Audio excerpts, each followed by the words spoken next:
ತಬರಸೆಟ್ಟಿಗೆ ಹುಚ್ಚು ಹಿಡಿದಿದೆ ಎಂದು ಪಡುಗೆರೆಯ ಜನ ಮಾತಾಡಿಕೊಂಡರು. ಇಡೀ ಪಡುಗೆರೆಯ ಪೇಟೆಯಲ್ಲಿ ಹಾಲಿ ಇದ್ದ ಹುಚ್ಚರಲ್ಲಿ ತಬರಸೆಟ್ಟ 25ನೇಯವನಾಗಿದ್ದನು. ಪಡುಗೆರೆಯಲ್ಲಿ ಯಾರಾದರೂ ಹುಚ್ಚರಾದರೆ ಯಾರೂ ಅಪ್ರತಿಭರಾಗುತ್ತಿರಲಿಲ್ಲ. ಏಕೆಂದರೆ ಈ ಹುಚ್ಚರು ಇದ್ದಕ್ಕಿದ್ದಂತೆ ತಲೆಕೆಟ್ಟು ಒಂದು ದಿನ ಹುಚ್ಚರಾಗುತ್ತಿರಲಿಲ್ಲ. ಇವರೆಲ್ಲ ಅತ್ಯಂತ ಸ್ವಾಭಾವಿಕವಾಗಿಯೂ ಕ್ರಮೇಣವಾಗಿಯೂ ಹುಚ್ಚರಾಗಿದ್ದರು. ಜನ ಇವರ ಹುಚ್ಚನ್ನು ನಿರೀಕ್ಷಿಸಿ ಹುಚ್ಚರಾದ ನಂತರ ಅಯ್ಯೋ ಪಾಪ ಎಂದು ಕರುಣೆ ತೋರಿ ಸಮಾಜದ ಸ್ವೀಕೃತ ಸ್ಥಿತಿಯಾಗಿ ಒಪ್ಪಿಕೊಂಡು ಬಿಟ್ಟಿದ್ದರು. ಒಟ್ಟಿನಲ್ಲಿ ಈ ಹುಚ್ಚರಿಗೆ ಒಂದು ಚರಿತ್ರೆಯೇ ಇರುತ್ತಿತ್ತು. ತಬರಸೆಟ್ಟಿ ಪಡುಗೆರೆ ಊರಿಗೆ ಅತ್ಯಂತ ಪರಿಚಿತ ವ್ಯಕ್ತಿ. ಅವನು ಸರ್ಕಾರಿ ನೌಕರನಾಗಿ ಬ್ರಿಟಿಷರ ಆಳ್ವಿಕೆಯ ಸಂದರ್ಭದಲ್ಲೇ ಸೇರಿಕೊಂಡಿದ್ದನು. ಬ್ರಿಟಿಷರ ನಿಯಮ ಶಿಸ್ತು ಮುಂತಾದವನ್ನು ಹೊಗಳುತ್ತಾ ಹಳೆಯ ನೆನಪುಗಳನ್ನು ಹಸಿಯಾಗಿಯೇ ಉಳಿಸಿಕೊಂಡು ಮೆಲುಕುತ್ತಿದ್ದ ಪಡುಗೆರೆಯ ಇಬ್ಬರಲ್ಲಿ ಡಾಕ್ಟರ್ ಸಿಲ್ವಾ ಒಬ್ಬರಾದರೆ ತಬರಸೆಕ್ಕ ಇನ್ನೊಬ್ಬ. ಇಬ್ಬರೂ ತಮ್ಮ ಹಳೆಯ ನೆನಪುಗಳನ್ನು ಯಾರೊಡನಾದರೂ ಹೇಳಿದರೆ ಅದು ಸುಳ್ಳೋ ನಿಜವೋ ಸಾಕ್ಷಿಗೆ ಪರಸ್ಪರ ಒಬ್ಬರನ್ನೊಬ್ಬರು ಹೆಸರಿಸುತ್ತಿದ್ದರು. ಬ್ರಿಟಿಷ್ ಆಳ್ವಿಕೆಯ ಕಾಲದಲ್ಲಿ ತಬರ ಸುಂಕದ ಕಟ್ಟೆಯ ವಸೂಲಿ ಕೆಲಸ ವಹಿಸಿಕೊಂಡಾಗ ಅವನಿಗೆ ಕೋಡು ಬಂದಂತಾಗಿತ್ತು. ಎಲ್ಲರೂ ಅವನಿಗೆ ಮರ್ಯಾದೆ ಕೊಡುತ್ತಿದ್ದರು. ತರಕಾರಿ, ಮಾನು ಇತ್ಯಾದಿಗಳನ್ನೆಲ್ಲ ಪಡುಗೆರೆಗೆ ಒಯ್ಯಲು ತಂದವರು ಸುಂಕದೊಡನೆ ಅಷ್ಟಿಷ್ಟು ವಸ್ತುಗಳನ್ನು ಅವನಿಗೂ ಕೊಡುತ್ತಿದ್ದರು. ಆಗೊಮ್ಮೆ ದೇಶದಲ್ಲಿ ಎಂಥದೋ ಆಂದೋಲನ ಆರಂಭವಾಯಿತು. ಸ್ವಾತಂತ್ರ್ಯ ಸಂಗ್ರಾಮ, ಯುದ್ಧದ ಕಾವು ಆರುವುದಕ್ಕೆ ಮುನ್ನವೇ ಇದೊಂದು ಹೊಸ ಬಿಸಿ ಏರತೊಡಗಿತು. ತಬರಸೆಟ್ಟಿಗೆ ಆಗತಾನೆ ಮದುವೆಯಾಗಿತ್ತು. ಅಪ್ಪಿ ಅಥವಾ ಅಪ್ಪಮ್ಮ ಎಂಬ ಓರ್ವ ಮಂಗಳೂರಿನ ಕಡೆ ಹೆಣ್ಣನ್ನು ತಬರ ಮದುವೆಯಾದ. ಇಬ್ಬರೂ ಕುಳಿತು ಸುಂಕದ ಕಟ್ಟೆಯ ಬಳಿ ಎಷ್ಟೋ ಬಾರಿ ಸ್ವಾತಂತ್ರ್ಯ ಸಂಗ್ರಾಮದ ಬಗ್ಗೆ ಮಾತಾಡುತ್ತಿದ್ದರು. ಬ್ರಿಟಿಷರ ವಿರುದ್ಧ ಹೋರಾಡುತ್ತಿದ್ದ ಗಾಂಧಿ ಎಂಬೊಬ್ಬ ಮನುಷ್ಯನ ಹೆಸರು ಆಗ ಬಹಳ ಹೆಚ್ಚಾಗಿ ಕೇಳಿಬರುತ್ತಿತ್ತು. ತಬರನಿಗೂ ಅವನ ಹೆಂಡತಿಗೂ ಯಾಕೆ ಈ ಹೋರಾಟ ಎಂದು ಸ್ಪಷ್ಟವಾಗಿ ಗೊತ್ತಿರಲಿಲ್ಲ. ಒಟ್ಟಿನಲ್ಲಿ ಬ್ರಿಟಿಷರು ಈ ನಾಡನ್ನು ಬಿಟ್ಟು ಹೋಗಬೇಕೆಂಬುದು ಚಳುವಳಿಯ ಉದ್ದೇಶ ಎಂದು ಗೊತ್ತಿತ್ತು. ತಬರ ದೇಶಭಕ್ತನೇನೂ ಅಲ್ಲ. ಆದರೆ ಕರಿಯರ ನಡುವೆ ವಿಕಾರಗಳಂತೆ ತಿರುಗಾಡುವ ಈ ಬಿಳಿಯರು ಏಕೆ ತಮ್ಮ ಜನಗಳ ನಡುವೆ ನೆಮ್ಮದಿಯಿಂದ ಇರಬಾರದು ಎಂದು ಮಾತಾಡಿಕೊಳ್ಳುತ್ತಿದ್ದ. ಅಂತೂ ಗಾಂಧಿವಾದದಲ್ಲೂ ಏನೋ ಒಂದು ಸತ್ಯವಿದೆ ಎಂದು ಅವನಿಗೆ ಅನ್ನಿಸಿತು. ಆದರೆ ಸತ್ಯಾಗ್ರಹವು, ಕರ ನಿರಾಕರಣೆ, ತಂತಿ ಕತ್ತರಿಸುವುದು ಮುಂತಾದ ಕಾರ್ಯಕ್ರಮಗಳ ಸ್ವರೂಪವನ್ನು ತೆಗೆದುಕೊಂಡಾಗ ಮಾತ್ರ ತಬರನಿಗೆ ಪೀಕಲಾಟಕ್ಕೆ ಬಂದಿತು. ಆತನು ಅಭಿಪ್ರಾಯ ಭೇದ ಸೂಚಿಸಿಬಿಟ್ಟು ಸುಮ್ಮನಿರುವಂತಿಲ್ಲ. ಯಾವುದೋ ಒಂದು ಪಕ್ಷದ ಪರ ಕೆಲಸ ಮಾಡಬೇಕಾಗಿತ್ತು. ಸುಂಕ ಕೊಡದೆ ಧಿಕ್ಕರಿಸಿ ಜನ ಓಡಾಡಿದರೆ ತಬರ ನೋಡಿಕೊಂಡಿರುವಂತಿರಲಿಲ್ಲ. ತಬರ ಗಾಬರಿಯಾದ. ಈ ಗಾಂಧಿ ಮನೆ ಹಾಳಾಗ ಲೆಂದು ಗೊಣಗಿಕೊಂಡ.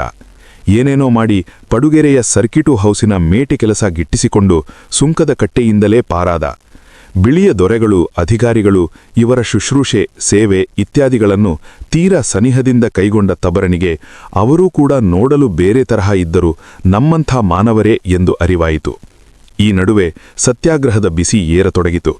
ಯಾರೋ ದೊಡ್ಡವರ ಮಕ್ಕಳೆಲ್ಲ ಮನೆ ಬಿಟ್ಟು ಓಡಿಹೋಗಿ ಗಾಂಧಿ ಜೊತೆ ಲಡಾಯಿ ಸೇರಿದರಂತೆ ಎಂದು ವಾರ್ತೆ ಬರುತ್ತಿತ್ತು.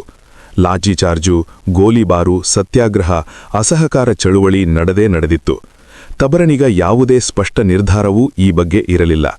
ಟೆಲಿಫೋನ್ ತಂತಿ ಕತ್ತರಿಸಿದರೆಂದು ಕೇಳಿದಾಗ ಗಾಂಧಿಯ ಬಗ್ಗೆ ಸಿಟ್ಟು ಬರುತ್ತಿತ್ತು.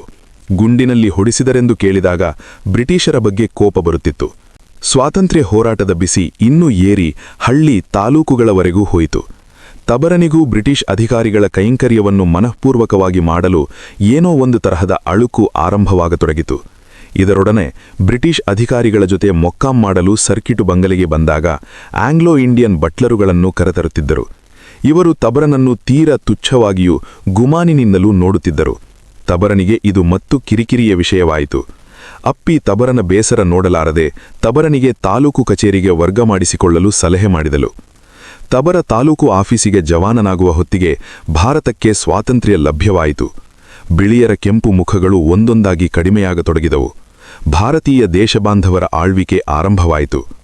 ತಾಲೂಕು ಆಫೀಸಿನ ಜೊತೆಗೆ ತಾಲೂಕು ಅಭಿವೃದ್ಧಿ ಮಂಡಳಿ, ಕಾಫಿ ಬೋರ್ಡು, ಅಬಕಾರಿ ಇಲಾಖೆ ಇವೆಲ್ಲ ತಲೆ ಎತ್ತತೊಡಗಿದವು ಪಡುಗೆರೆಯಲ್ಲಿ. ತಬರ ಯಾವ ಇಲಾಖೆಯ ಮನುಷ್ಯ, ಯಾವ ಸಂಬಳದ ಏನು ಹುದ್ದೆ ನೀಡಬೇಕು ಎಂಬುದರ ಬಗ್ಗೆ ಒಂದು ನಿರಂತರ ಜಿಜ್ಞಾಸೆ ಆರಂಭವಾಯಿತು. ಎಲ್ಲಿಂದೆಲ್ಲಿಗೋ ಅನೇಕ ಕಡೆ ವರ್ಗಾಯಿಸಲ್ಪಟ್ಟು ಕೊನೆಗೆ ಮುನಿಸಿಪಾಲಿಟಿ ನೌಕರನೆಂದು ತೀರ್ಮಾನವಾಯಿತು. ಪಡುಗೆರೆಯ ಮುನಿಸಿಪಾಲಿಟಿ ನೌಕರನೆಂದು ತೀರ್ಮಾನವಾಗಿ ಆ ಹುದ್ದೆಯ ಸಮವಸ್ತ್ರಗಳು ತಬರನಿಗೆ ಸಂದಾಯವಾಗಬೇಕಾದರೆ ಅನೇಕ ವರ್ಷಗಳೇ ಕಳೆದಿತ್ತು. ತಬರ ನಿವೃತ್ತಿಯ ವಯಸ್ಸನ್ನು ಸಮೀಪಿಸಿದ್ದ. ತಬರನ ಜೀವನದಲ್ಲಿ ಮುಂಬರಲಿರುವ ಬುದ್ಧಿವಿಕಲತೆಯ ಯಾವುದೇ ಮುನ್ಸೂಚನೆಯೂ ಕಾಣುತ್ತಿರಲಿಲ್ಲ. ತಬರನ ಮನಸ್ಸಿನಲ್ಲಿ ಎಷ್ಟೋ ಸಾರಿ ಚಿಂತೆ ಆತಂಕಗಳು ಎದ್ದರೂ, ಅವನ ಕೆಲಸ ಕಾರ್ಯದ ಗಡಿಬಿಡಿಯಲ್ಲಿ ಎಷ್ಟೋ ವೇಳೆ ಅಸಂಬದ್ಧತೆಗಳಿದ್ದರೂ ಅದು ಯಾವುದೇ ಉನ್ಮಾಡ ಮೂಲವಾಗರದೆ ಪಡುಗೆರೆಯ ಆಡಳಿತ ವೈಖರಿಯಿಂದ ಉದ್ಭವವಾದದ್ದಾಗಿರುತ್ತಿತ್ತು. ತಬರನಿಗೆ ನಿವೃತ್ತಿಯ ಕೊನೆಯ ದಿನಗಳಲ್ಲಿ ಕಾಫಿ ಡಿಪೋ ಬಳಿ ಕಾಫಿ ಮೇಲೆ ಸುಂಕ ವಸೂಲಿ ಮಾಡುವ ಉದ್ಯೋಗ ವಹಿಸಲಾಯಿತು. ಸ್ವಾತಂತ್ರ್ಯ ಬಂದು 25 ವರ್ಷಗಳು ಸಂದಿದ್ದವು. ಗಾಂಧಿ ಕೇವಲ ನೆನಪಾಗಿದ್ದ.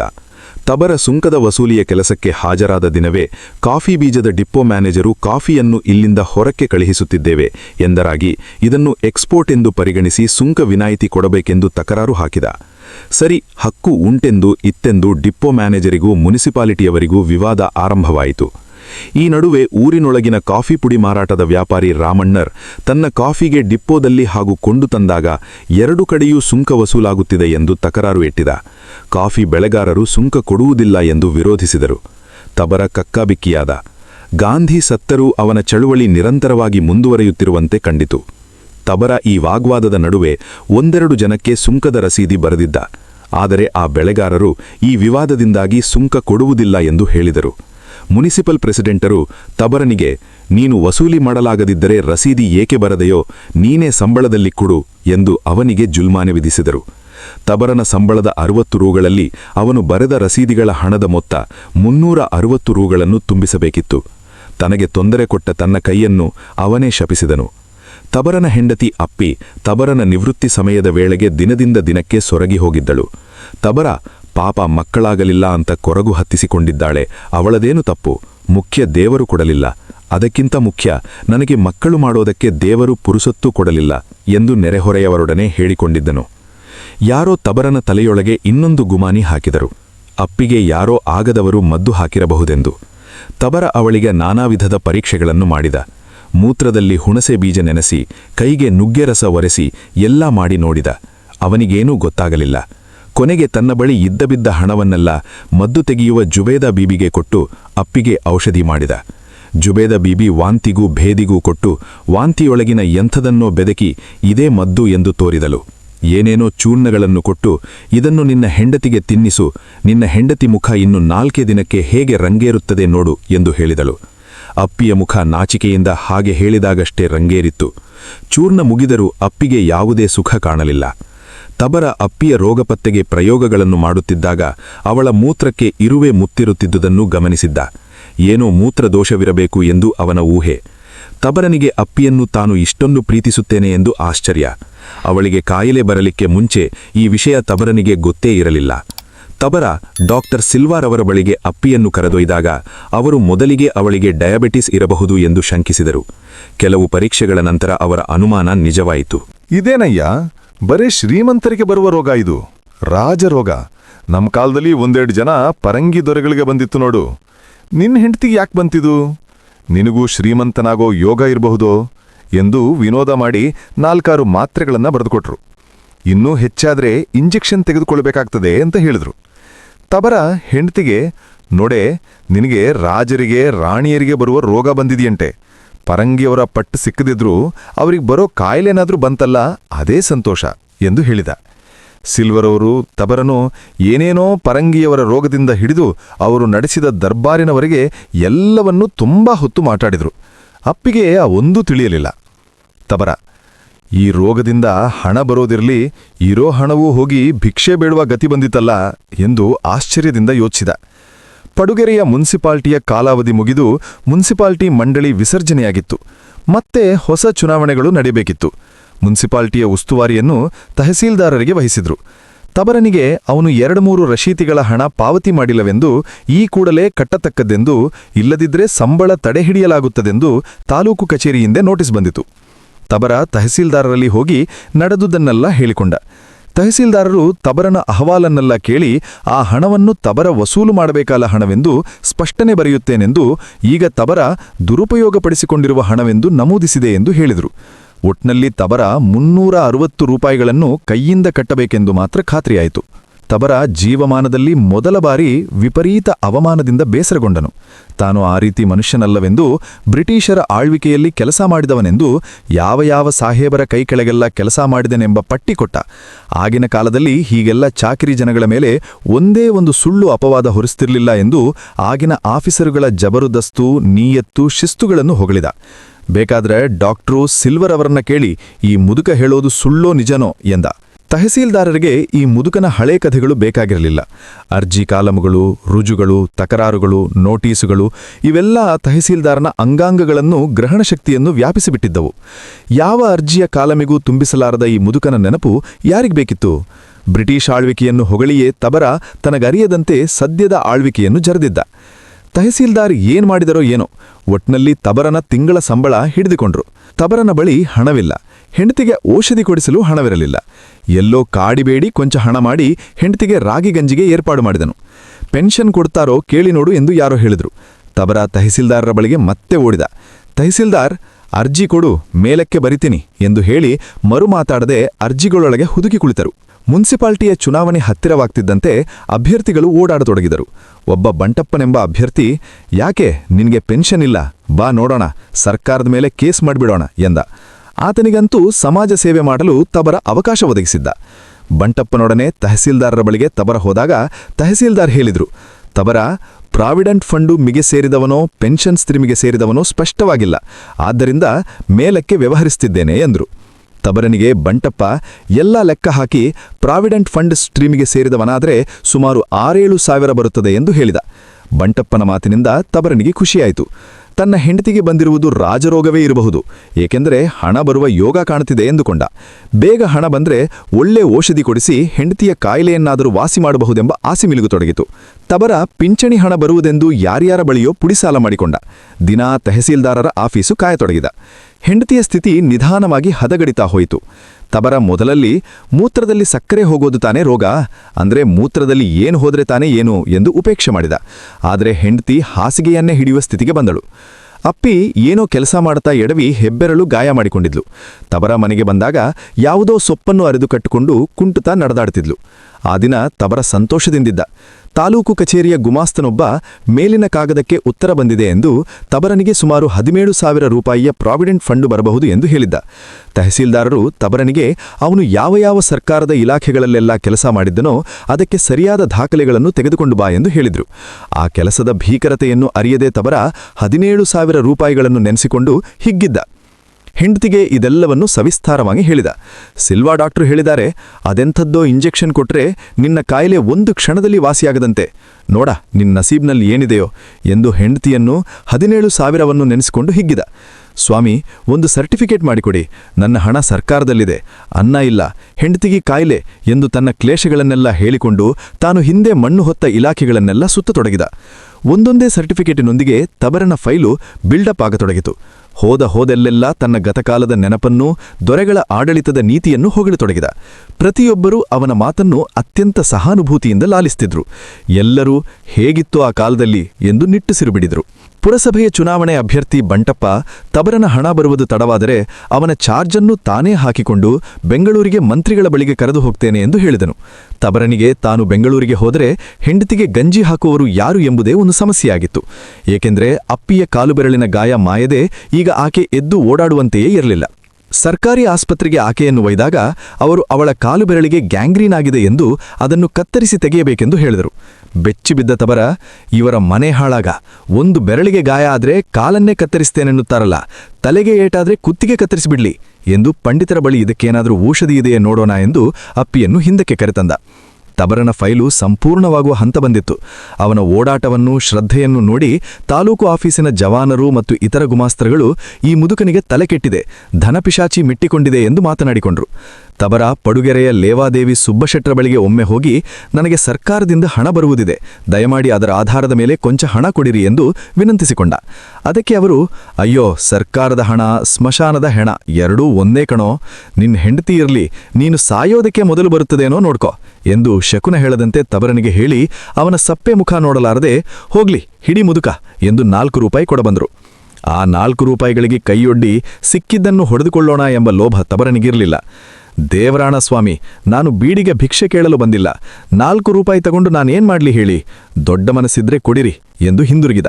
ತಬರನಿಗೆ ಶೆಟ್ರ ಮಾತಿನಲ್ಲಿ ಯಾವುದೋ ಸತ್ಯ ಮಿಂಚುತ್ತಿರುವುದು ಕಂಡಿತು. ಫೈಲಿನ ಜೊತೆಗೆ ಹೆಂಡತಿಯ ಹುಣ್ಣು ಪಂದ್ಯ ಹುಂಡಿದಂಟಿಟ್ಟು. ಹೆಬ್ಬೆಟ್ಟಿನ ಹುಣ್ಣು ಪಾದವನ್ನೆಲ್ಲಾ ವ್ಯಾಪಿಸಿಕೊಂಡು ಅಪ್ಪಿ ನೋವಿನಿಂದ ನರಳತೊಡಗಿದಳು. ತಹಸೀಲ್ದಾರರು ತಬರನ ಫೈಲನ್ನು ಮೇಲಕ್ಕೆ ಕಳುಹಿಸಿದ್ದೇನೆ ಎಂದಿದ್ದರು. ಮಾರನೇ ದಿನ ತಬರ ಹೋದಾಗ ತಹಸೀಲ್ದಾರರು ರೇಗಿ, ನಿನ್ನೆ ಕಳಿಸಿದ್ದು ಈ ದಿನ ಬರಲು ಫೈಲು ಹಿತ್ತಿಲಿಗೆ ಕಳಿಸಿದ್ದೇನೆ ಎಂದು ತಿಳಿದಿದ್ಯಾ? ಬೆಂಗಳೂರಿನವರೆಗೂ ಅದು ಹೋಗಿ ಬರಬೇಕು ಎಂದು ಕಟುವಾಗಿ ಹೇಳಿದರು. ಬಂಟಪ್ಪ, ಆದುದಾಗಲಿ, ಬೆಂಗಳೂರಿನವರೆಗೂ ಹೋಗಿ ಬಂದ್ಬಿಡೋಣ ಬಾ. ನೀನೊಂದು ನಯಾ ಪೈಸೆ ಖರ್ಚು ಮಾಡಬೇಡ, ನಾನೇ ಹಾಕಿಕೊಳ್ತೇನೆ. ನನ್ನ ಉಪಕಾರಕ್ಕೆ ಪ್ರತಿಯಾಗಿ ನಿನ್ನ ವಠಾರದವರ ಓಟು ಕೊಡಿಸಿದ್ರೆ ಸಾಕು ಎಂದಂದ. ತಬರ ಊರು ಬಿಟ್ಟು ಹೋದರೆ ಅಪ್ಪಿಗೆ ಗಂಜಿ ಹಾಕುವವರು ಯಾರೂ ಇರಲಿಲ್ಲ. ಅಂತೂ ಬೆಂಗಳೂರಿಗೆ ಹೋಗುವ ಪೂರ್ವಭಾವಿಯಾಗಿ ಚಿಕ್ಕಮಗಳೂರಿನ ಊರಿಗೆ ಹೋಗಿ ಫೈಲು ಯಾವ ಹಂತದಲ್ಲಿದೆ ನೋಡಿ ಬರೋಣ ಎಂದು ಬಂಟಪ್ಪ ತಬರ ನಿರ್ಣಯಿಸಿಕೊಂಡರು. ತಬರ ಬಂಟಪ್ಪ ಚಿಕ್ಕಮಗಳೂರಿನ ಡಿಸಿ ಆಫೀಸ್ಗೆ ಹೋದರು. ತಬರನ ಫೈಲಿನ ಇತ್ಯೋಪರಿಗಳನ್ನು ವಿಚಾರಿಸಲಾಗಿ ಗುಮಾಸ್ತ, ನೀವ್ ಯಾಕೆ ಇಲ್ಲಿಗೆ ಬಂದ್ರಿ? ಹೂದಿ ಪ್ರಾಪರ್ ಚಾನೆಲ್ ಬರಬೇಕವೆಲ್ಲ ಎಂದು ಕೂಗಾಡಿದ. ನಡೀರಿ ಇಲ್ಲಿಂದ ಎಂದು ಜವಾನ ಅಟ್ಟಿದ. ಅವರಿಬ್ಬರೂ ಆಫೀಸಿನಿಂದ ಹೊರಟು ಹೋಗ್ತಿರಬೇಕಾದ್ರೆ ಮುಖ್ಯ ಗುಮಾಸ್ತ ಜವಾನನ್ನು ಕಳಿಸಿ ತಬರನೊಬ್ಬನನ್ನೇ ಕರೆಸಿ, ಬಂಟಪ್ಪನಂತಹ ರಾಜಕಾರಣಿಯನ್ನು ಕಟ್ಟಿಕೊಂಡು ಓಡಾಡಕೂಡದು ಎಂದು, ಹಣದ ವ್ಯವಹಾರವಾದುದರಿಂದ ಬಹಳ ಜಾಗ್ರತೆಯಾಗಿರಬೇಕೆಂದು, 25ನೇ ಸ್ವಾತಂತ್ರ್ಯ ದಿನಾಚರಣೆ ಇರೋದ್ರಿಂದ ಫೈಲು ಮುಂದುವರಿಯುವುದು ತಡವಾಗಬಹುದೆಂದು ಹೇಳಿದ. ತಬರನ ಬೆನ್ನಿನ ಮೇಲೆ ಆತ್ಮೀಯವಾಡಿ ತಟ್ಟಿದ. ಬಂಟಪ್ಪನೊಡನೆ ತಬರ ಹಿಂದಿರುಗಿದಾಗ ಮನೆಯೊಳಗೆ ನಸುಗತ್ತಲಿನಲ್ಲಿ ಅವನ ಹೆಂಡತಿ ಗೊಳೋನೆಂದು ಅಳುತ್ತಾ, ವಿಷ ಕುಡಿದು ಜೀವ ತೆಕ್ಕುತ್ತೀನಿ ಎಂದು ಹೇಳಿದಳು. ತಬರ ಕಂಗಾಲಾದ. ಇನ್ನೇನು ತನ್ನ ಫೈಲುಗಳೆಲ್ಲ ಪಾಸಾಗಿ ಹಣ ಬರುತ್ತದೆ ಎಂದು, ಎಷ್ಟು ಹಣ ಖರ್ಚಾದರೂ ಪರವಾಗಿಲ್ಲ, ಬೆಂಗಳೂರಿಗೆ ಒಯ್ದು ಔಷಧಿ ಮಾಡಿಸುತ್ತೇನೆ ಎಂದು ಹೇಳಿ ಸಾಂತ್ವಯಿಸಲೆತ್ನಿಸಿದ. ಮಾರನೇ ದಿನ ಅಪ್ಪಿಯನ್ನು ತಬರ ಬಂಟಪ್ಪ ಇಬ್ಬರೂ ಆಸ್ಪತ್ರೆಗೆ ಒಯ್ದರು. ಡಾಕ್ಟ್ರು ಅಪ್ಪಿಯ ಕಾಲನ್ನು ನೋಡಿ ಈ ಕೂಡಲೇ ಆಕೆಯನ್ನು ಸಕಲೇಶಪುರದ ಆಸ್ಪತ್ರೆಗೆ ಒಯ್ಯಬೇಕೆಂದು, ಆಕೆಯ ಕಾಲನ್ನು ಕೂಡಲೇ ಮಂಡಿಯ ಕೀಲಿನ ಬಳಿ ಕತ್ತರಿಸಿ ತೆಗೆದೆದರೆ ಅವಳು ಬದುಕಲಾರಳು ಎಂದು ಹೇಳಿದರು. ದಿಗ್ಮೂಢನಾದ ತಬರ ವಾಪಸ್ ಕರೆದುಕೊಂಡು ಬರುತ್ತಿದ್ದಾಗ ತಹಸೀಲ್ದಾರರ ಆಫೀಸಿನ ಜವಾನ ಜವರ ಸಿಕ್ಕಿ, ತಹಸೀಲ್ದಾರರು ಹೇಳಿ ಕಳಿಸಿದ್ದಾರೆಂದು, ನಿನ್ನ ಫೈಲು ಬಂದಿದೆ ಎಂದು ಹೇಳಿದ. ಅಪ್ಪಿಯ ಜೀವ ಉಳಿಸಬೇಕೆಂಬ ಯಾವುದೋ ಕ್ಷೀಣ ಆಸೆ ತಬರನನ್ನು ತಹಸೀಲ್ದಾರರ ಬಳಿಗೆ ಹೋಗುವಂತೆ ಮಾಡಿತು. ತಬರನ ಫೈಲು ಚಿಕ್ಕಮಗಳೂರಿನಿಂದ ಹಿಂದಕ್ಕೆ ಕಳುಹಿಸಿದ್ದರು. ಯಾವನೋ ಗುಮಾಸ್ತ ಏನೋ ಒಂದು ತಕರಾರು ಹಾಕಿ ಹಿಂದಕ್ಕೆ ಕಳಿಸಿದ್ದನು. ಶಾನುಭೋಗರು ಪಟೇಲರದು ತಬರ ನಮ್ಮ ಗ್ರಾಮ ನಿವಾಸಿ ಎಂದು ಒಂದೊಂದು ಸರ್ಟಿಫಿಕೇಟ್ ಬೇಕು ಎಂದು ಬರೆದಿದ್ದನು.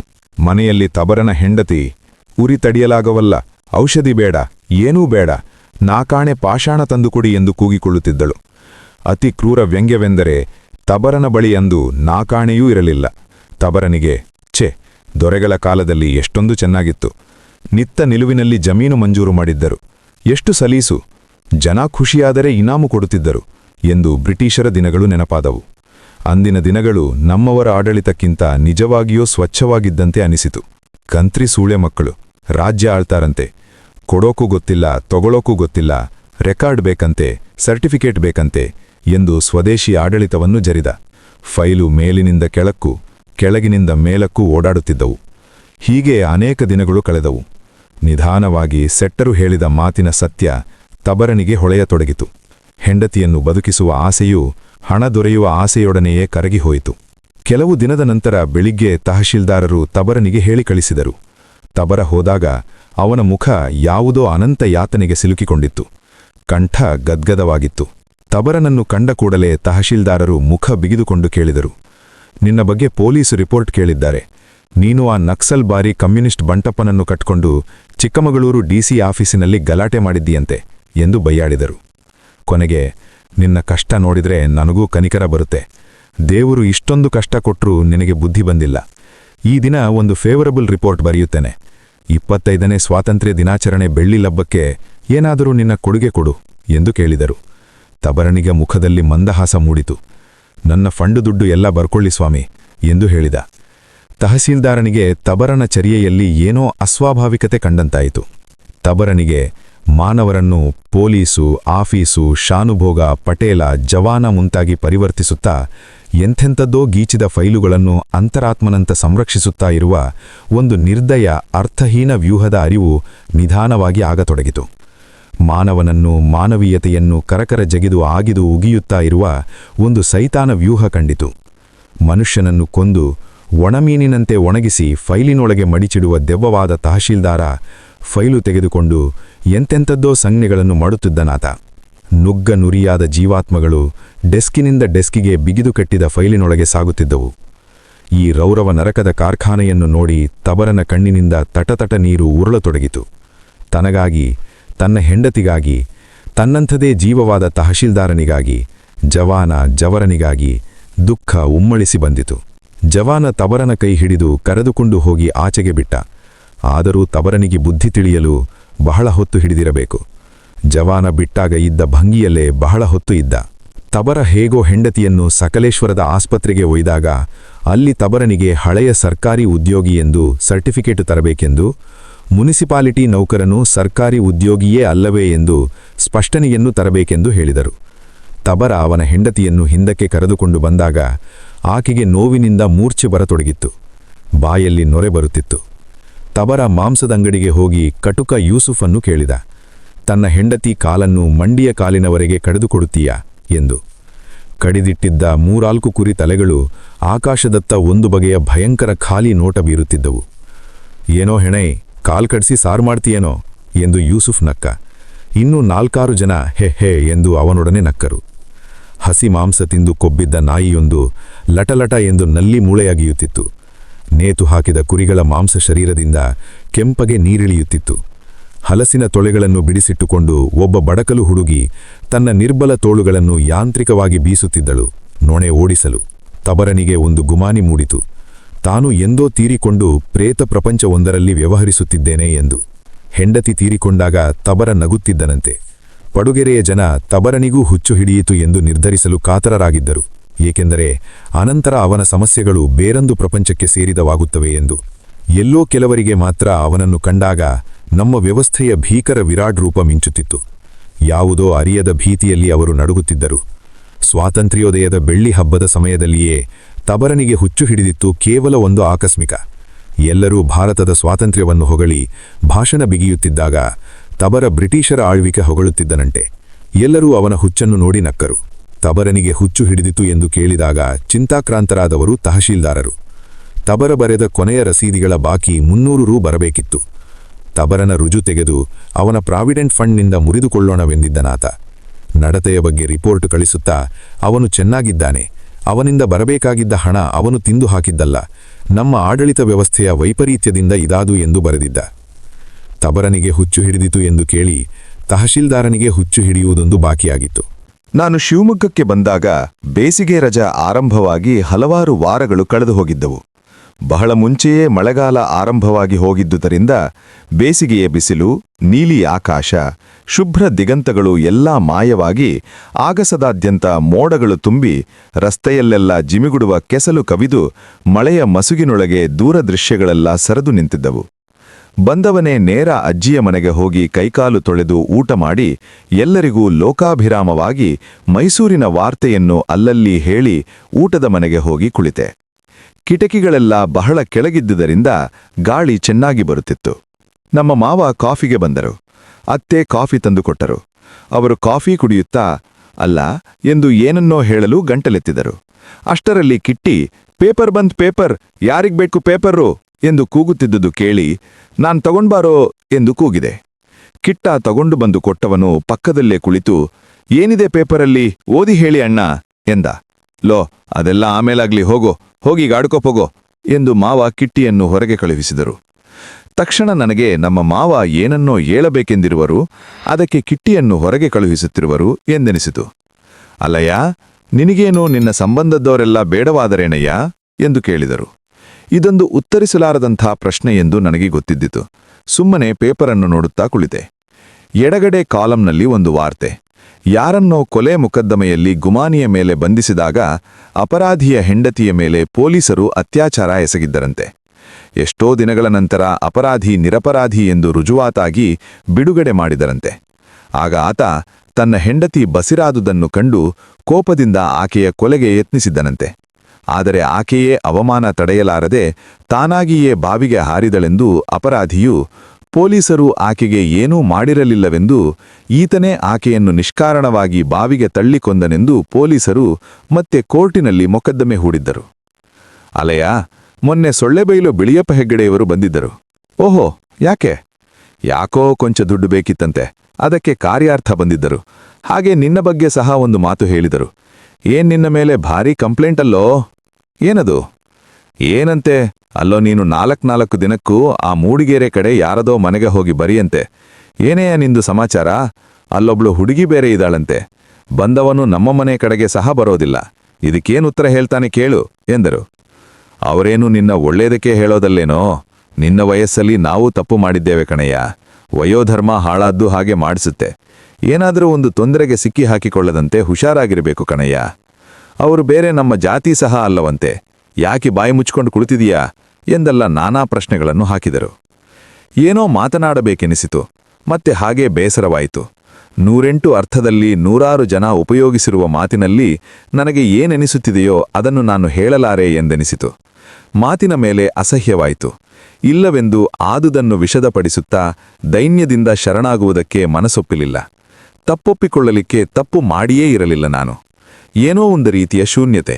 ಹಾಗೆ ಪೇಪರಿನ ಪುಟಗಳ ಮೇಲೆ ಕಣ್ಣಾಡಿಸಿದೆ. ಮಾವ ಕಾಫಿ ಕುಡಿದು ಲೋಟ ಇಟ್ಟು ಹೋದರು. ನಾನು ಮೂಲೆಗೆ ಒರಗಿಕೊಂಡೆ. ಓ, ಹೇಮಂತ ಬಂದ ಎಂದು ಕಿಟ್ಟಿ ಕೂಗಿದ್ದು ಕೇಳಿಸಿತು. ಏನಯ್ಯ ಸೋಮೋ, ಯಾವಾಗ ಬಂದೆ? ಏನ್ ಕತೆ? ಸ್ಟೇಷನ್ ದಾರಿಯಲ್ಲೇ ನಮ್ಮನೆ ಇಲ್ಲವಾಗ ಹಣಿಕಿ ಒಂದು ಮಾತು ತಿಳಿಸಬಾರದಿತ್ತೇನಯ್ಯ ಎಂದೆನಿಸುತ್ತಾ ಹೇಮಂತ ಒಳಗೆ ಬಂದ. ಎಲ್ಲೋ ಹಾರುವ, ನಿನಗೆ ಶೂದ್ರರ ಊಟದ ಮನೆಯೊಳಗೆ ಬರೋದಕ್ಕೆ ಅಧಿಕಾರ ಕೊಟ್ಟವರು ಯಾರಯ್ಯ ಎಂದು ಹೇಮಂತನ ಕಿಚಾಯಿಸಿದೆ.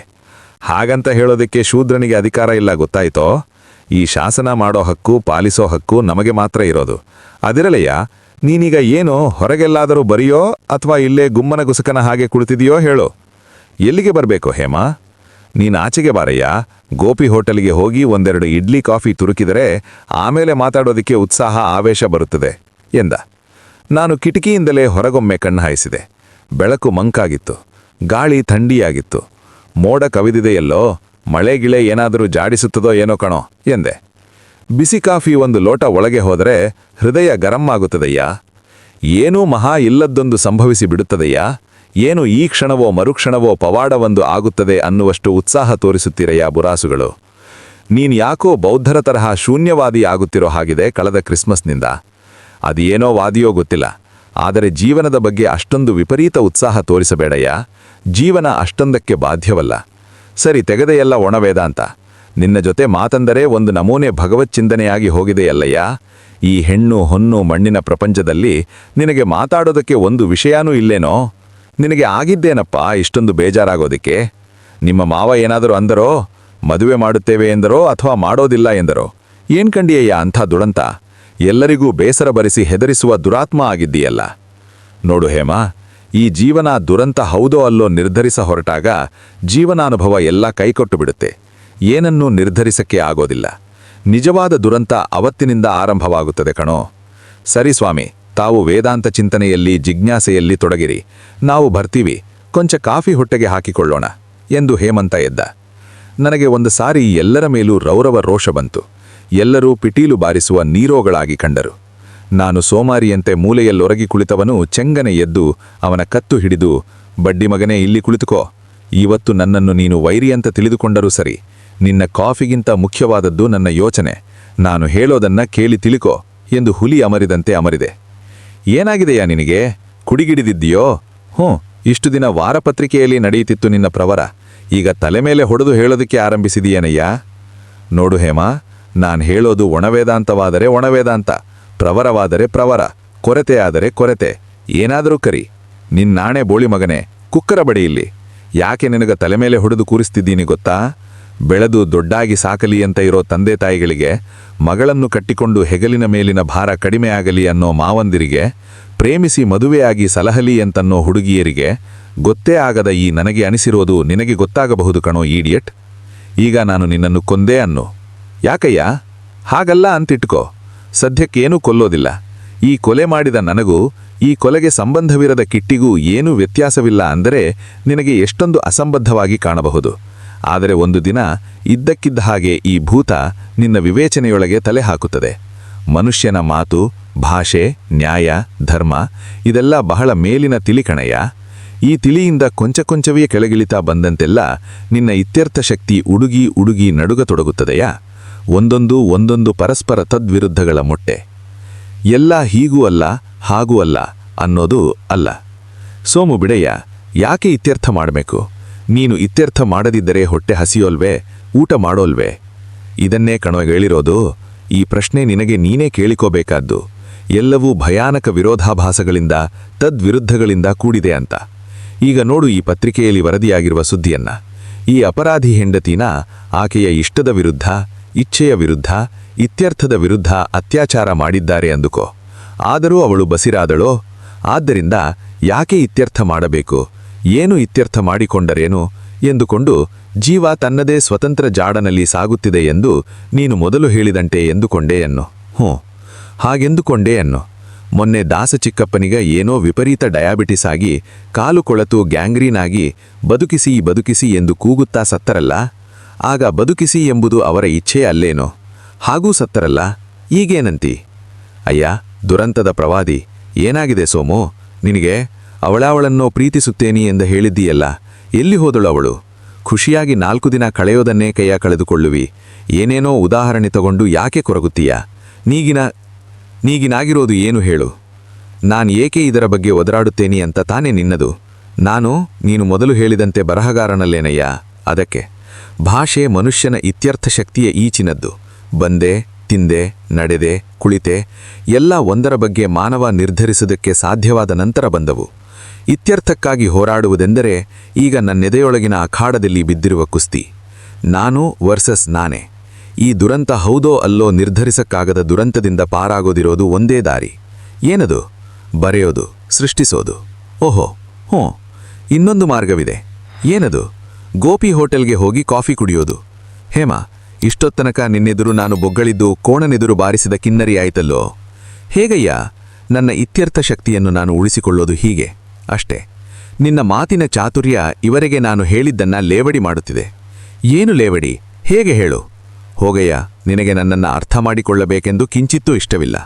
ಇದೇ ಮಾತನ್ನ ನಾನು ನಿನಗೆ ತಿರುಗಿಸಿ ಹೇಳಿಬಿಡಬಹುದಲ್ಲ ಸೋಮೋ. ನೀನು ಹೀಗೆ ಅಂತ ಗೊತ್ತಿದ್ದರೆ ಇಷ್ಟೆಲ್ಲ ನಿನ್ನೆದುರು ನಾನು ಹೇಳುವ ಪ್ರಮೇಯವೇ ಇರುತ್ತಿರಲಿಲ್ಲ. ಆಗಲ್ಲಯ್ಯ, ಎಲ್ಲ ನಿನ್ನೊಳಗೆ ಇಟ್ಟುಕೋ, ನಾನು ಬರ್ತೀನಿ. ಹರೇ, ಇದೇನೋ ಹೊರಟೆ ಬಿಟ್ಟಿಯೇನೋ? ಹೌದು, ಹಾಗಂದೆ ಅಂತ ಏನು ತಿಳಿದುಕೊಳ್ಳಬೇಡ. ಛೇ. ಹೇಮಂತ ಹೋಗೇ ಬಿಟ್ಟ. ಕಾಫಿ ಕುಡಿಯೋದಕ್ಕಾಗಿ ಹೋದ ಎಂದು ಹೇಳುವಂತಿರ್ಲಿಲ್ಲ. ಅವನಿಗೇಕೋ ನನ್ನ ಮಾತೇ ಅರ್ಥವಾಗ್ತಿರ್ಲಿಲ್ಲ, ನನ್ನ ಧಾಟಿಯೇ ಹಿಡಿಸ್ತಿರ್ಲಿಲ್ಲ. ಇದಕ್ಕೆ ಭಾಷೆಯೇ ಹೊಣೆ.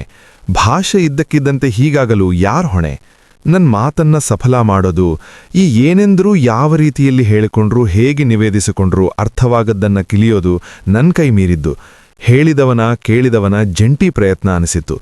ಹಾಗೆಯೇ ಅಡುಗೆ ಮನೆಯ ಮೂಲೆಯಲ್ಲಿಯೇ ಕುಳಿತಿದ್ದೆ, ಏಕಾಂಗಿಯಾಗಿ. ರೈಲಿನಲ್ಲಿ ಬಂದಿದ್ದುದರಿಂದ ಕೊಂಚ ಆಯಾಸವೆನಿಸಿ ಕುಗುರಿಕೆ ತಲೆ ಹಾಕಿ ಹೋಗ್ತಿತ್ತು. ಇದ್ದಕ್ಕಿದ್ದಂತೆ ಮಾವ ಅಂದಿದ್ದು ನೆನಪಿಗೆ ಬಂದಿತು. ಒಂದು ಸಣ್ಣ ವಾರ್ತೆ, ಒಂದು ಗುಸುಗುಸ ಹೇಗೆ ನನ್ನನ್ನು ನನ್ನ ಅತ್ತೆ ಮಾವಂದಿರಿಂದ, ಅಜ್ಜಿ, ಚಿಕ್ಕಪ್ಪ, ಚಿಕ್ಕಮ್ಮ ಇವರೆಲ್ಲರಿಂದ ಅಪರಿಚಿತನನ್ನಾಗಿ ಮಾಡಿತ್ತು. ಏನೋ ಅವರ ಕಣ್ಣು ಒಂದು ರೀತಿ ನಿಗಾ ಮಡಗುವವರ ಕಣ್ಣಿನಂತೆ ಕಾಣುತ್ತಿತ್ತು. ನಾನು ಮಾತ್ರ ಹಳಬನಾಗೆ ಉಳಿದು ಹೇಗೆ ಅವರೆಲ್ಲರಿಗೂ ಹೊಸಬನಾದೆ ಎಂಬ ವಿಚಾರದ ತುಣುಕು ತಲೆಯೊಳಗೆ ಹರಿದಾಡುತ್ತಿತ್ತು. ಬಹುಶಃ ನನ್ನ ಮಾತಿನ ದಿಶೆಯಿಂದಲೇ ಎಂದುಕೊಂಡೆ. ಮಾತನ್ನು ನಾನು ಏನೋ ಅದನ್ನೇ ವ್ಯಕ್ತಪಡಿಸಲು ಉಪಯೋಗಿಸುವುದು ಹೇಗೆ? ಉಪಯೋಗಿಸಿದರೂ ಅದು ಇತರರಿಗೆ ತಾಗುವುದು ಹೇಗೆ?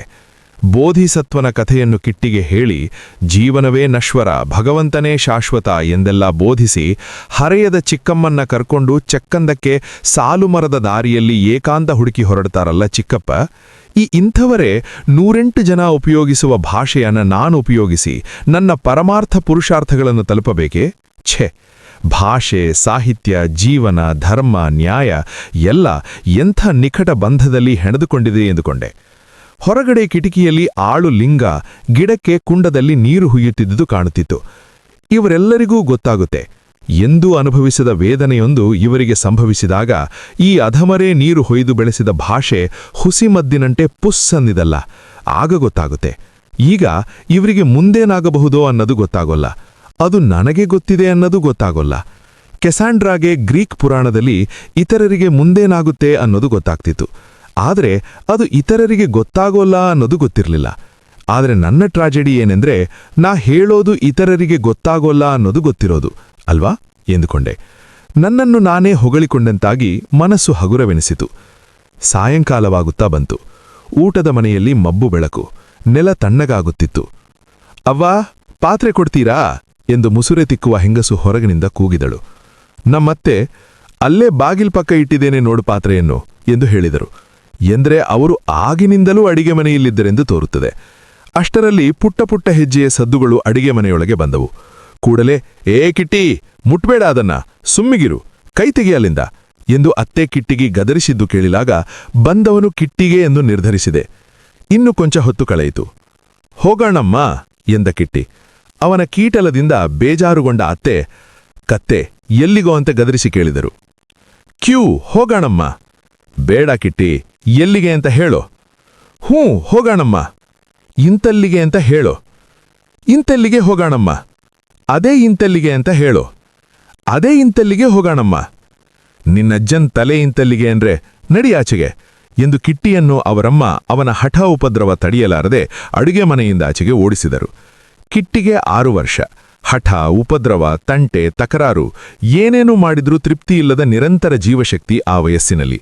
ಮಿನುಗುವ ಕಣ್ಣು, ಸಿಂಡಮಗು, ಮೊಂಡ ಕ್ರಾಪು, ಎರಡೂ ಕೈಯನ್ನು ಜೇಬೊಳಗೆ ಇಳಿಬಿಟ್ಟು ಹೊರಗೆ ಬಂದವನಿಗೆ ಊಟದ ಮನೆಯ ಮೂಲೆಯಲ್ಲಿದ್ದ ನಾನು ಕಂಡೆ. ತಕ್ಷಣ ಅವನ ಅಳು, ಹಠ ಎಲ್ಲ ಮಾಯವಾಗಿ ಅವನಮ್ಮ ಹೊಡೆದಿದ್ದು ಮರೆತೆ ಹೋಗಿ ಅವನ ಉದ್ದೇಶವೇ ಬದಲಾಗಿ ನನ್ನ ಹತ್ರ ಬಂದು, ಯಾಗ ಕುಟ್ಟಿದ್ದು ಪುಸ್ತಕ ಓದಿ ಕಥೆ ಹೇಳಿ ನಂದಿದ್ರಲ್ಲ, ಈಗ ಹೇಳಿ ಎಂದು ಗಂಟು ಬಿದ್ದ. ಯಾವ ಪುಸ್ತಕ, ಯಾವ ಕಥೆ, ಯಾವಾಗ ಹೇಳಿದ್ದು ನನಗೊಂದು ಕೊಂಚವೂ ಅರ್ಥವಾಗದೆ, ಯಾವಾಗ ಕೊಟ್ಟಿದ್ದೀಯೇ ಎಂದು ಕೇಳಿದೆ. ಈಗ ನಂಗದೆಲ್ಲ ಗೊತ್ತಿಲ್ಲ, ಈಗ ಮುಂಚೆ ಹೇಳ್ಬಿಡಿ ಎಂದು ಪುಸ್ತಕ ಕೊಟ್ಟಿದ್ದಕ್ಕೆ ಯಾವ ದಾಖಲೆಯನ್ನು ತೋರಿಸದೆ ಕಿಬ್ಬದಿಯ ಕೀಲು ಮುರಿಯತೊಡಗಿದ. ನನಗೆ ರೇಗಿತು. ಎಲ, ಇವನು ಸಣ್ಣವನಾಗಿರಬಹುದು, ಆದರೆ ನನ್ನ ಪಾಡಿಗೆ ನಾನು ತಣ್ಣಗೆ ಮಲಗಿರೋದಕ್ಕೆ ಬಿಡದಿರಲು ಇವನಿಗೇನ್ ಹಕ್ಕು ಎನ್ನಿಸಿತು. ಇರ್ಲಿ, ಮಾಡ್ತೇನೆ ಎಂದು ಮನದೊಳಗೆ ಅಂದುಕೊಂಡು, ಲೋ ಒಂದೂರು ಎಂದೆ. ಜೇಬಿನಿಂದ ಕೈ ತೆಗೆದು ಹಲ್ಲು ಕಿರಿಯುತ್ತಾ ಆರಾಮಾಗಿ ಕಿಟ್ಟಿ ಕುಳಿತುಕೊಂಡ. ಹೂ ಅನ್ಬೇಕಪ್ಪ ರಾಯರೇ, ಇಲ್ದಿದ್ರೆ ಕಥೆ ಜ್ಞಾಪಕಕ್ಕೆ ಬರೋದೇ ಇಲ್ಲ ಗೊತ್ತಾ ಎಂದೆ. ಓ ಎಸ್, ಹೇಳಿ, ಹೂ ಅಂತುನಿ. ಆ ಊರಲ್ಲೊಂದು ದೊಡ್ಡ ಮನೆ. ಆ ಮನೆಯಲ್ಲಿ ಹೀಗೆ ಕತ್ತಲು ಕತ್ತಲು ಇರೋ ಒಂದು ಕೋಣೆ. ಆ ಕೋಣೆಯಲ್ಲಿ ಒಂದು ದೊಡ್ಡ ಗೂಬೆಗುಮ್ಮ. ಆ ಕಥೆ ಏನು ಬೇಡ. ಯಾಕೆ ಬೇಡಯ್ಯ, ನೀನ್ ಕೊಟ್ಟಿದ್ದು ಅದೇ. ಆ ಗೂಬೆಗುಮ್ಮನಿಗೆ 2 ಕೆಂಪನೆ ಕಣ್ಣು. ಒಂದು ಚೂಪಾದ್ದು ಕೊಕ್ಕು. ತಡಿರಿ, ಯಾಕೋ ಆ ಗೂಬೆ ಬೇಕಾದ್ರೆ ಇಂಥ ಕಿಟಕಿಲು ನುಗ್ಗುತ್ತಾ ಎಂದು ಪಕ್ಕದ ಕಿಟಕಿ ತೋರಿಸಿದ. ಓ, ಬರ್ದೇನೋ, ಸುಖವಾಗಿ ಬರುತ್ತೆ ಎಂದೆ. ಸೋಮಣ್ಣ, ಹಾಗಾದ್ರೆ ನಾನು ಅಜ್ಜಿ ಹತ್ರಕ್ಕೆ ಹೋಗಿನಪ್ಪ ಎಂದವನೇ ಅಜ್ಜಿ ಹತ್ರಕ್ಕೆ ಓಡಿಬಿಟ್ಟ. ಮತ್ತೆ ಊಟದ ಮನೆಯೊಳಗೆ ನಾನೊಬ್ಬನೇ ಕುಳಿತೆ. ಸುತ್ತೆಲ್ಲ ಮೌನ. ಪಕ್ಕದ ಕೋಣೆಯೊಳಗೆ ಏನೋ ಕುದಿದು ಬೇಯುತ್ತಿದ್ದುದು. ನನಗೆ ಒಂದು ಥರ ಮಂಪರು ಸೀನಿದ್ದೆ. ಕೊಂಚ ಕಣ್ಣು ತೂಗಿದರೆ ಸಾಕು, ಬಹಿರಂಗವೆಲ್ಲ ಹಾಗೆ ಒಂದರೊಳಗೊಂದು ವಿಲೀನಗೊಳ್ಳುತ್ತಿದ್ದುದು. ತಿಳಿಯಾದ ಶುಭ್ರ ಸ್ಪಷ್ಟತೆಯೆಲ್ಲ ಬಹು ಮೇಲುಮೇಲಿನದ್ದು.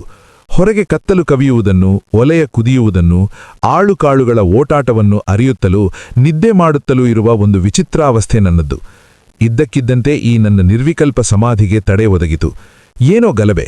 ಕಣ್ಣನ್ನು ತೆರೆಯುತ್ತಾ ಬಂದಂತೆ ಒಂದರೊಳಗೊಂದು ಹೆಣೆದುಕೊಳ್ಳುತ್ತಿದ್ದ ಸುತ್ತಮುತ್ತ ಎಲ್ಲ ಸ್ಪಷ್ಟವಾಗಿ ಮಟ್ಟೆ ಇಂತಹದ್ದೇ ಎಂದು ನಿರ್ಧರಿಕವಾಗಿ ಹೋಯವು. ಅಯ್ಯಯ್ಯ, ಎಂಥ ತುಂಟ! ಹಾಕಿ ಮುರಿದುಬಿಟ್ಟ. ಹಾಕು ಇನ್ನು 4, ಏನು ಉರಿ ಎಂದು ನಮ್ಮಜ್ಜಿ ಧ್ವನಿ. ಯಾರೋ ಯಾರನ್ನೋ ಹಿಡಿದು ತದುಕಿದರು. ಕಿಟ್ಟಿಯ ಕಿರಿಚಾಟ. ಕಿಟ್ಟಿ ಆ ವಯಸ್ಸಿನಲ್ಲಿ ಹಾಗಿರಬೇಕಾದುದು ಸೂರ್ಯಚಂದ್ರರ ಉದಯಾಸ್ತಗಳಂತಹ ನಿಯಮ. ನನಗೆ ಒಂದು ಥರ ಬದುಕಿನ ಆಚಾರ ವ್ಯವಹಾರಗಳ ಭಾಷೆಯ ಮೇಗೆ ನೇತು ಬೀಳುವ ಅವನ ಬಗ್ಗೆ ಕನಿಕರ ಬಂತು. ಲೋ ಕಿಟ್ಟಿ, ಬಾರೋ ಇಲ್ಲಿ ಎಂದೆ. ಮಾತು ಮುಗಿಯುವುದರೊಳಗೆ ಪ್ರತ್ಯಕ್ಷನಾಗಿದ್ದ. ಅವನ ಹಿಂದೆ ಅವನ ಅಜ್ಜಿ, ಅಕ್ಕ, ಅಮ್ಮ ಇತ್ಯಾದಿಯಾಗಿ ಒಂದು ಸೆರಗಿನ ಬೆಟಾಲಿಯನ್ನೇ ಬಂದಿತ್ತು. ನಾನು ಕರೆದ ಕೂಡಲೇ ಪರಚಿ ಧೂಡಿ ಕೈ ಬಿಡಿಸಿಕೊಂಡು ಓಡಿ ಬಂದಿದ್ದನಂತೆ. ಎದುರಿಗೆ ಗಂಭೀರ ಮುಖಮುದ್ರೆಯ ಹಿರಿಯರು, ಪಕ್ಕಾ ಒಂದು ಪುಟ್ಟ ಪುಟಿಯುವ ಜೀವದ ಮಿಡಿ. ನನಗನಿಸಿತು, ಈ ಜೀವಿಯ ಜೀವಿಸುವ ಹಕ್ಕನ್ನ ಕಸಿದುಕೊಳ್ಳಲು ನಾವ್ಯಾರು ಎಂದು. ಏನ್ ಮಾಡೋದಿವನಿಗೆ? ಕೈ ಕಂಡು ಮುರಿಯುವಂತೆ ಹೊಡೆದಾಯಿತು. ಬೈದಾಗೆಲ್ಲ ನಾಲಿಗೆಗೆ ಮೆಣಸಿನ ಪುಡಿ ಹಾಕಿಯಾಯಿತು. ನನಗಂತೂ ಇವನನ್ನ ಏನ್ ಮಾಡೋದೋ ತಿಳಿಯೋಲ್ಲ ಎಂದು ಅವನಮ್ಮ ಸುಸ್ತಾಗಿ ಹೇಳಿದರು. ನಾನು ಕಿಟ್ಟಿಗೆ ಏನ್ ಮಾಡಿದೆಯೋ ಎಂದು ಕೇಳಿದೆ. ಅಜ್ಜಿಯೇ ವಿವರಿಸಿದರು. ಧಡಧಡ ಓಡಿ ಬಂದನಂತೆ. ಅಜ್ಜಿ ಏಕೆಂದು ಕೇಳಿದಾಗ, ಊಟದ ಮನೆಯಲ್ಲೊಂದು ಗುಮ್ಮ ಇದೆ ಎಂದನಂತೆ. ಅವನಕ್ಕೆ ನಾನು ಅಡಿಗೆ ಮನೆಯಲ್ಲಿದ್ದಿದ್ದನ್ನು ನೋಡಿದಳು. ಏನೋ ಸೋಮಣ್ಣನ ಗುಮ್ಮ ಎನ್ನುತ್ತೀಯೇನೋ ಎಂದು ಹೆದರಿಸಿದರಂತೆ. ಇಲ್ಲ, ನಿಜವಾಗಿಯೂ ಇದೆ ಎಂದನಂತೆ ಕಿಟ್ಟು. ಆಗ ಅಜ್ಜಿ, ಓಹೋ, ಕೈಕಾಲು ಕಣ್ಣು ಮೂಗಿನ ಗುಮ್ಮ ತಾನೆ, ಹಾಗಾದರೆ ನೀನೂ ಒಂದು ಪುಟ್ಟ ಗುಮ್ಮ ಎಂದು ಚುಡಾಯಿಸಿದರಂತೆ. ಕಿಟ್ಟು, ನನ್ನ ಗುಮ್ಮ ಎಂದರೆ ನೋಡಿ ಎಂದ.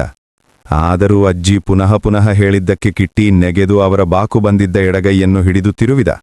ಅವನಕ್ಕೆ ಅವನನ್ನು ಎಳೆದು ಹಾಕಿ 4 ಚೆನ್ನಾಗಿ ಬಿಗಿದರಂತೆ. ಅಲ್ಲಿಂದ ಧಡ ಧಡ ಓಡಿ ಅಕ್ಕಿ ಗುಡ್ಡೆ ಮೇಲೆ ಹಾರಿ ಬುಟ್ಟಿಯಿಂದ ಗಜನಿಂಬೆಕಾಯಿಗಳನ್ನು ತೆಗೆದು ಎಲ್ಲರಿಗೂ ಗುರಿಯಿಟ್ಟು ಹೊಡೆದನಂತೆ. ಅಕ್ಕಿಗೂಡೆಲ್ಲ ಕೆದರಿ ಹೋಗಿ ನಿಂಬೆಕಾಯಿ ಅಂಗಳದವರೆಗೂ ಉರುಳಾಡಿದವು. ನಮ್ಮಜ್ಜಿ 10 ಮೊಮ್ಮಕ್ಕಳನ್ನು ಸಾಕಿ ಸಲಹಿದವರು. ಈಗ ಏಕೋ ದಿಗೂಢರಾಗಿದ್ದರು. ಕಿಟ್ಟಿಯದು ಕ್ಷಣಕ್ಕೊಮ್ಮೆ ಕಿರುಕುಳ, ಕಿತಾಪತಿ. ಈ ಜೀವಿಯ ಜೀವಿಸುವ ಛಲಕ್ಕೆ ಯಾರ ಹಂಗೂ ಇರಲಿಲ್ಲ.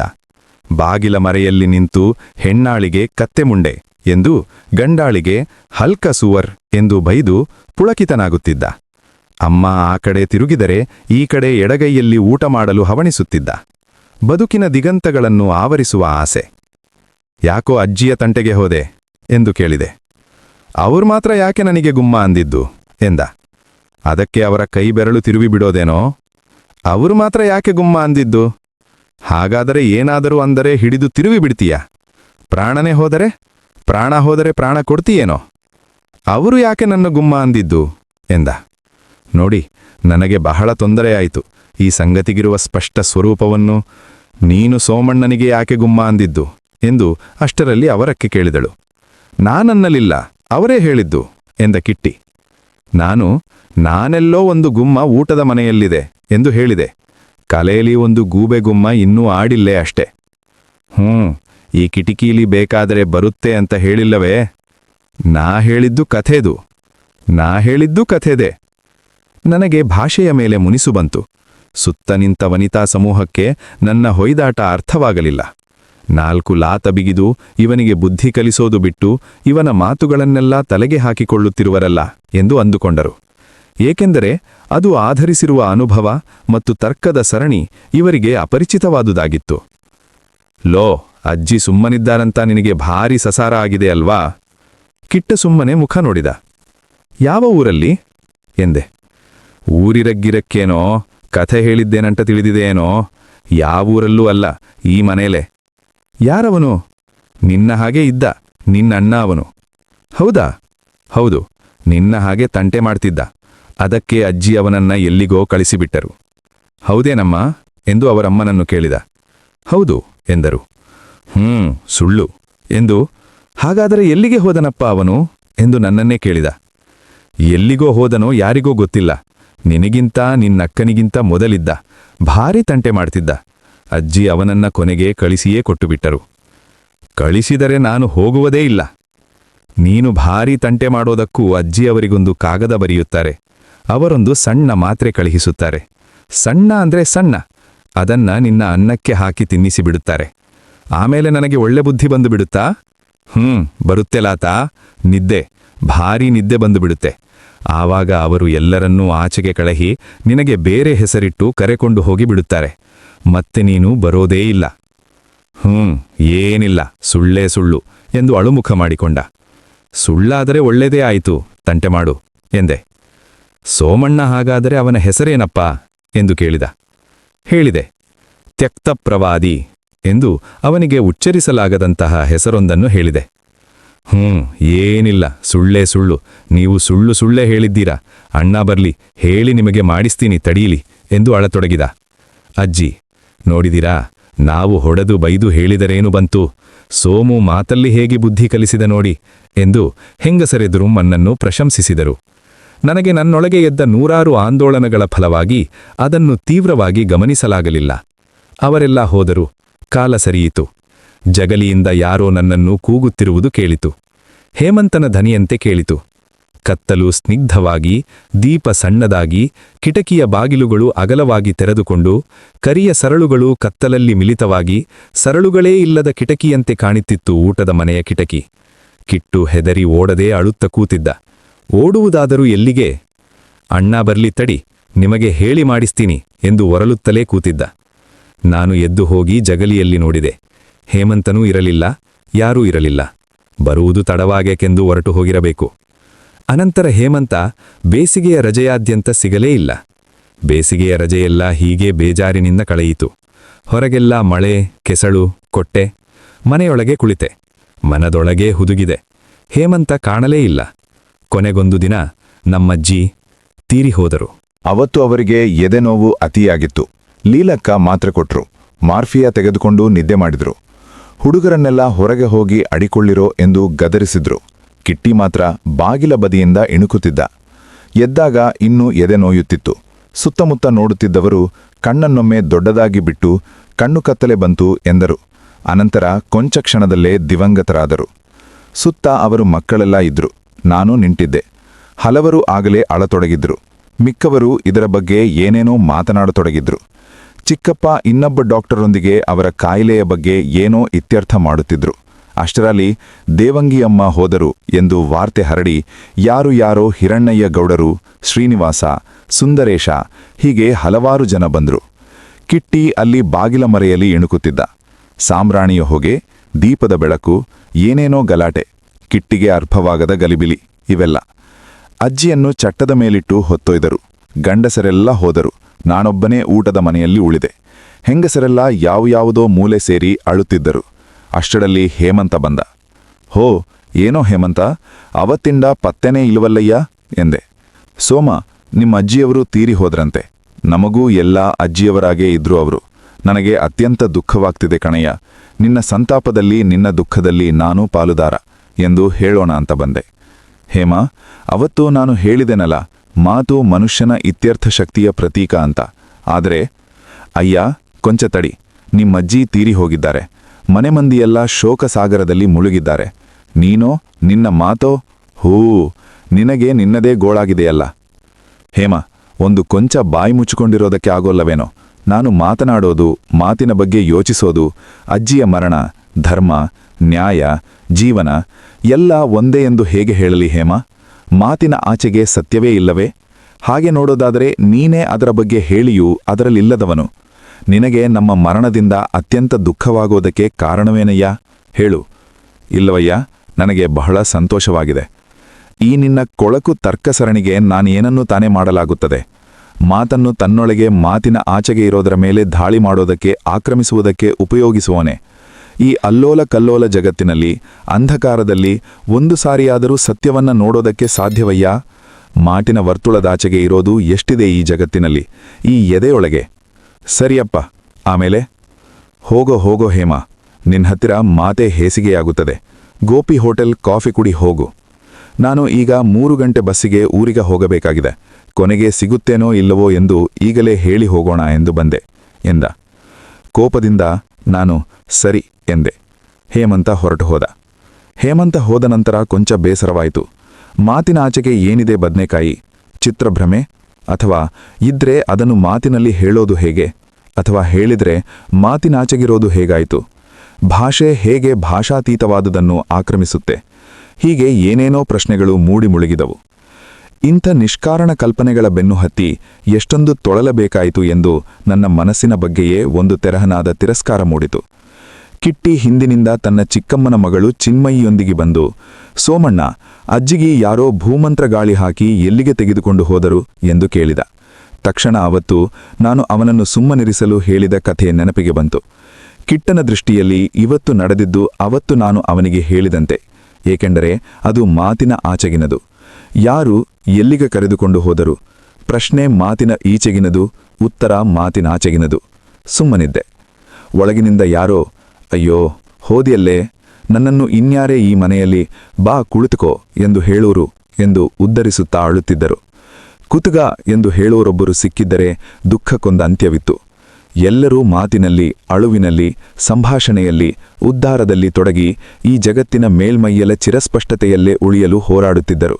ಅಂಥದ್ರಲ್ಲಿ ಪ್ರಶ್ನೆ ಕೇಳುವ ಕಿಟ್ಟಿಗೆ ಏನಾದರೂ ಹೇಳೋಣವೆನಿಸಿತು. ಯಾರೂ ಕರ್ಕೊಂಡು ಹೋಗ್ಲಿಲ್ಲೋ? ಅಜ್ಜಿ ಸತ್ತು ಹೋದ್ರು, ಅವರನ್ನು ಬೆಂಕಿಗೆ ಕೊಟ್ಟು ಬರ್ತಾರೆ ಎಂದೆ. ಹಾಗಂದ್ರೆ ಬೆಂಕಿ ಹಚ್ತಾರಾ? ನೀವು ಸುಳ್ಳೇ ಹೇಳಿದಿರಿ. ಅಣ್ಣನ್ಗೆ ಹೇಳ್ತೀನಿ ನೋಡಿ, ಬೇಡ ಎಂದ. ಇಲ್ಲೋ, ಅಣ್ಣನೂ ಹೋಗಿದ್ದಾರೆ ಅಜ್ಜನ್ನ ಹೊತ್ತುಕೊಂಡು ಎಂದೆ. ಅಷ್ಟರಲ್ಲಿ ಅವನ ಪಕ್ಕದಲ್ಲಿ ನಿಂತಿದ್ದ ಚಿಕ್ಕಮ್ಮನ ಮಗಳು ಚಿನ್ಮಯಿ, ಅಜ್ಜಿಗೆ ಸುಡುತ್ತಾರಂತೆ ಎಂದು ಅಳುತ್ತಾ ಒಳಗೋಡಿದಳು. ಕಿಟ್ಟಿ ಒಳಗೋಡಿಲ್ಲ. ಮುಖ ಸಪ್ಪಗೆ ಮಾಡಿಕೊಂಡು ಮೆಟ್ಟಿಲ ಮೇಲೆ ಕುಳಿತು ನೀರು ತುಂಬಿದ ಕಣ್ಣುಗಳಿಂದ ದೂರದ ಮೋಡಗಳನ್ನೇ ನೋಡತೊಡಗಿದ. ಬಹುಶಃ ಕಿಟ್ಟಿಗೆ ಉದ್ಭವಿಸಿದ್ದು ಆ ಭಾಷಾತೀತವಾದ, ಪರಿಹಾರಾತೀತವಾದ, ಆದ್ಯಂತದಾಚೆಗಿನ ಅದೇ.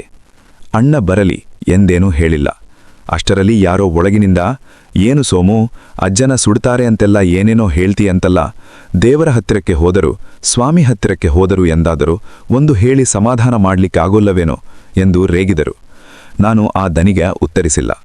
ಮತ್ತೆ ಮತ್ತೆ ಇಬ್ಬಗೆಯ ಬದುಕನ್ನು ಬಲಾತ್ಕರಿಸುವ ಜಗತ್ತಿನ ಮೇಲೆ, ಜನಗಳ ಮೇಲೆ ರೇಜಿಗೆಯಾಗಿತ್ತು.